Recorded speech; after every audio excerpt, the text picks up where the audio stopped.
Good evening and welcome to the Wine Mothership. My name's Ian. And I'm Peter. And tonight we've got a mystery wine from the wonderful land of Italy. Let's get in. Shall we? Ian, what is this? I wish I knew more. This is from the Oltrepo Pavese region, and this is a Montebuono Camillo Magus wine from the Lino Maga company, and much past that I couldn't really find out. Didn't you say it's from Piedmont? That's right, yeah, and 1989 vintage, but I did find out the grapes that are in it. We've got Croatina, Uvarara and Barbera. Okay, Italian midfield from the 70s. That's right, yeah, that Uvarara was a right old bastard, wasn't he? He got carded in the 1978 semi-final. But there you go. We need to just get into it and drink it and find out what's in there. Shall we? Right, so when we open this, the first thing that I thought, of course, you got cherry bright red fruit on the nose, and oh, hang on, get in there, it's a bit on the murky side. Yeah, it's pretty cloudy, yeah. It is, yeah. A drop of milk in there somewhere. And it's subsiding a bit now, but it was a little bit carbonated. There was some secondary fermentation in the bottle. I've still got mine. You've still got your carbonation? Yeah, the carbonation's still there. A little effervescence kind of bubbling through. Yeah, it wasn't too bad actually. It's kind of pleasant, yeah? Oh yeah, not bad at all. Yeah, sure. But of course that means there is, of course, a noticeable residual sugar in here. The nose it's delicious red fruit, but not particularly complex. Palate?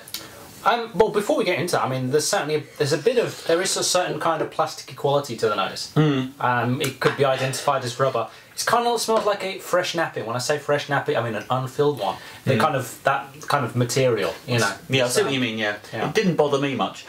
In the palate, red fruit. Yeah, absolutely, red fruits. Not a lot of dark stuff coming through. It's all in the kind of mid-range, I thought. Yeah, mid-palate. There's the kind of lemon rind, and it's quite a long, not overly long. It's a mid-level finish. I'm pleased with the length of the finish. Oh yeah, it's nice. Well balanced wine. I thought. Certainly, I think so. Peter, what do you want to drink this with? What game? Okay, gamey one. Yeah, it's got the nice kind of a little bit of acidity coming through. It would cut through some of the, some a bit of pheasant. Yeah, indeed. Good as well. Yeah, it's definitely got the acidity and a little bit of funk. So it's gonna complement and contrast, oddly enough, at the same time. Venison sausage. Yeah.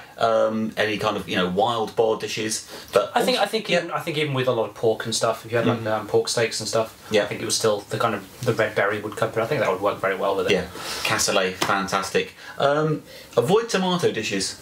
I've just got this. Yeah, maybe. Yeah. I've just got this thing in the back of my head. This wouldn't go very well with like a typical kind of 1970s, 1980s spaghetti bolognese with a ton of tomato sauce in it. No, okay. Not lasagna. Quite specific there. Yeah. Other than that, comes highly recommended if you can find it. Nothing too weak with this. It'll overpower stuff. Sure. Anyway, so that's the Oltrepo Pavese 1989 from Lino Maga. That's a Montebuono Camillo Magus. Thank you for watching the Wine Mothership, and remember, may the wine be with you always.